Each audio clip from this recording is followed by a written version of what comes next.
ஒரு நாளைக்கு நான் பேங்க்ல கொண்டு போய் கொடுத்தேன். ஏன்னா பேங்க் டு பேங்க் தான் டாக்குமெண்ட்ஸ் பரிவர்த்தனை நடக்கும். அதுதான் சேஃபஸ்ட் கூட. இந்த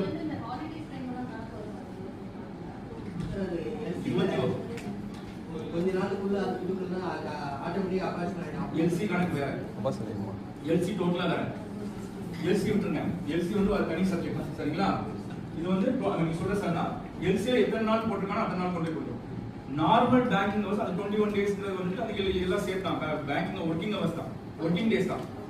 அது மேல பிரச்சனை கிடையாது. அது லேட் ஆனாலும் பேங்க்ஸ் அக்செப்ட் பண்ணுவாங்க. ஆனா நார்மல் பேங்கிங் டைம்ஸ் வந்து 21 டேஸ் தான்.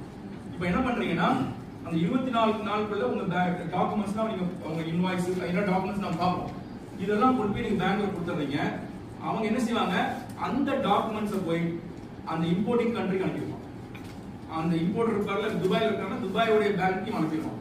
அந்த டாக்குமெண்ட்டை வாங்கிட்டு தான் இவர் கிளியரன்ஸே பண்ண முடியும்.